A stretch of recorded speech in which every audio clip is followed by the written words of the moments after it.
everyone, I'm Vicky. Welcome to my channel. If you are new, please hit that subscribe button. If you are already part of my little sub family, thank you so much. So today's video is going to be a book versus film. The books that I'm going to be looking into is the Bridget Jones's Diary series, written by Helen and the films that followed those books. I'm somebody who grew up with the film version, so I really enjoyed the films. I thought they were a nice, easy watch, and I decided to read the books to be able to compare the two. So the first book is the Bridget Jones's Diary, and if you are not used to Bridget Jones and you've never read the book or watched the film, Bridget is a young woman in her early 30s and she's just desperate to find a partner for life and settle down and have all of that. So it basically just follows her life going through her trying to find the perfect man. But she reads like a lot of self-help books or contradicting self-help books on finding love, and also asks her also single friends for lots of advice. So it's just like a series of mismatched events in her life, and eventually she does find happiness. So the film version basically follows the same lines as written in the book. It doesn't really differ from that much. The only way it does differ is with Bridget's mum. In the book, Bridget's mum is a very sort of eccentric, a very loud and yeah, in-your-face sort of character for me. She was very overpowering, very energetic, someone who I would come away from and I'd feel physically exhausted with being in the same like aura as her. And in the film they have sort of toned down Pamela's sort of character, especially when it comes to her experience with Julian or Julio. Yeah, like the book version was just very out there, whereas this was toned down and more relatable. But after reading the book and then watching the film, the book version has sort of like put me off the film as well. It's just, I don't know, it's like blown the fantasy for me. Having to read through Bridget's day-to-day life, yeah, has just ruined the full experience for me. So I hope that doesn't happen for anybody else who reads this book. It's just me, I just wasn't really that into it. But I did persevere and I did move on to the second book, which is Bridget Jones' The Edge of Reason. So again, if you have never read or watched the film of Bridget Jones' The Edge of Reason, basically at the end of the first film, Bridget gets a new career and she has her perfect man, Mark Darcy. And this starts where the last one left off. She is loved up, she's got Mark Darcy, she's enjoying her new career. But then there is a woman called Rebecca who comes into it, and Bridget is again listening to her friends and becomes very jealous, and ultimately Mark and her break up, and then the book goes on to just go through Bridget's life being single. She goes on holiday with her friend, she then gets caught trafficking drugs, which wasn't her fault. Then she gets thrown into prison in Thailand, and Mark Darcy comes to her rescue and helps her get out of the prison, get back to the UK, and ultimately they get back together. So that is that story in a nutshell. The film version as well pretty much does follow the same storyline as the book. It doesn't really go off on its own tangent in this one either. There's a lot of the book that isn't included in the film. Like, there's just a lot of pages here, and a lot of it I think is just, for me, unnecessary for me to read. But in regards to Bridget and her character, I understand why it is in there, but it wasn't like exciting stuff that I was reading. But yeah, I persevered and I got to the end. I feel as if within this book, Bridget spends the majority of her time not in a relationship with Mark, not even seeing him, not even speaking to him, to then end up back with him at the end of the book. And like, I know it's a story, it's not real, but in reality things like that don't really happen. It sort of spoilt the magic for me. I see the film in a totally different light now. But yeah, I persevered and I got through it. That's the film version of The Edge of Reason that I should have been holding up just a minute ago, but I was holding up the first film by accident. So now I'm on to Bridget Jones' Baby, The Diaries.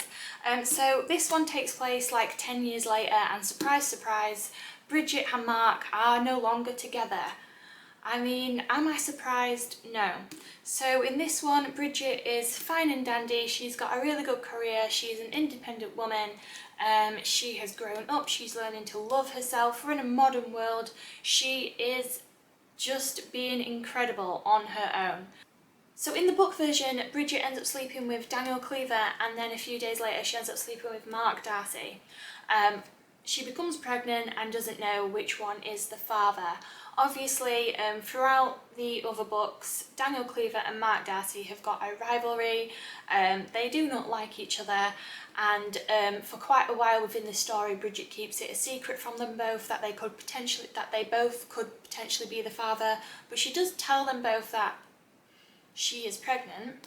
So during her pregnancy, Bridget sort of like leans more towards Mark, and like you can see them getting close again, but obviously Daniel is still in the picture. Once the baby has arrived, they then do the test and find out who is the father.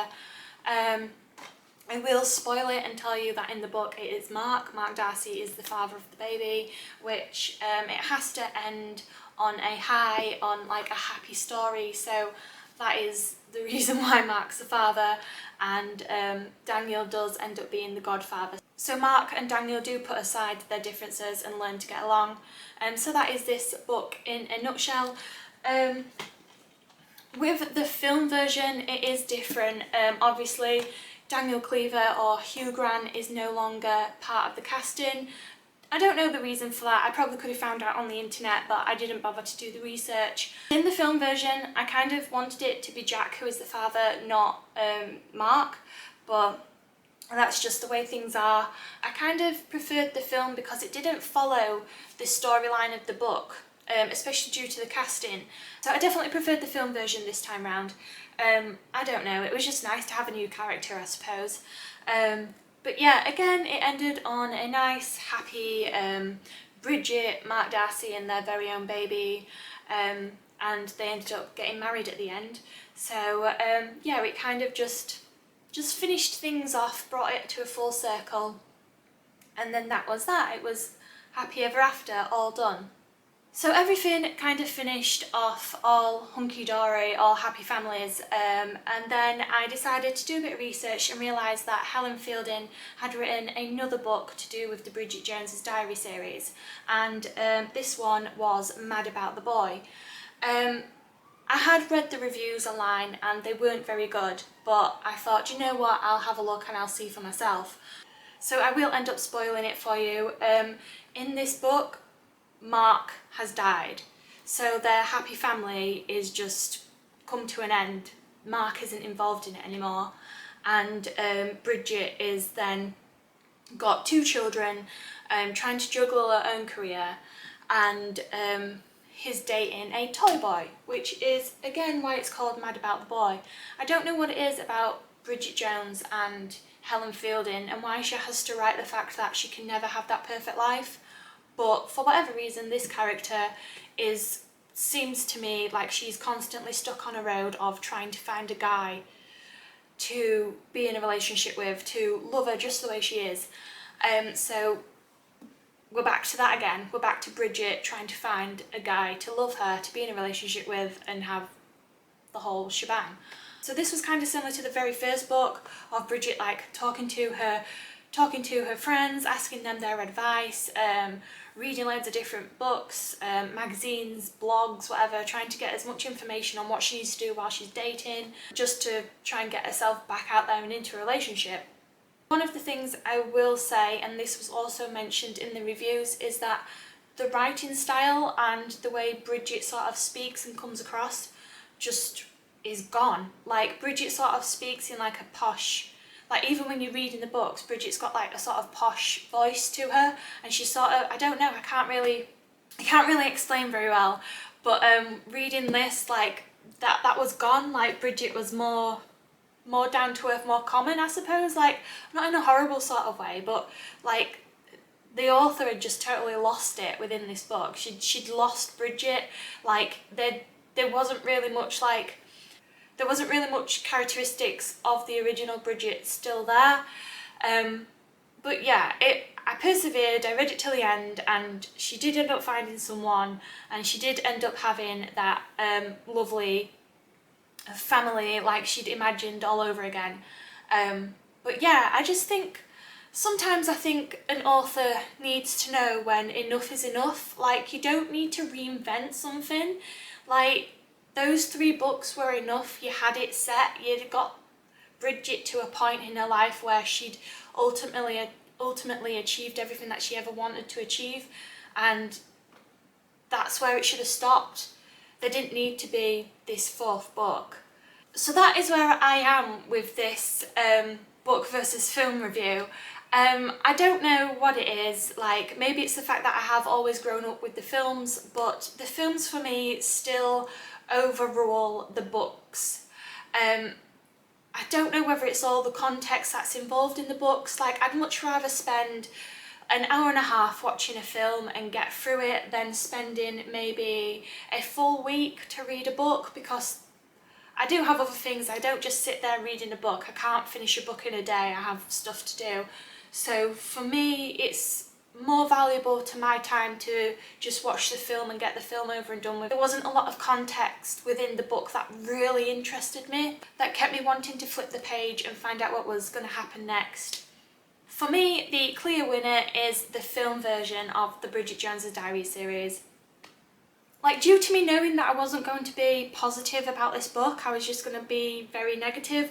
That was one of the reasons why I put it off, but I understand that we've all got different tastes, we've all got different interests, and for me this book just wasn't really something that did excite me in any way. So I do apologise, I don't mean to offend anybody. Like, if you've got a different opinion, just let me know in the comment section down below. I really don't mind. I really want people to enjoy the books that they read, so I don't like to be negative about something, especially when someone's worked hard on creating a story. But personally, I am afraid that it just wasn't exciting enough for me. So that has been my book versus film review. Please let me know in the comment section down below if you have a similar thought about these books and these films, or whether I am wrong. I don't mind being wrong. Just tell me, let me know what you think.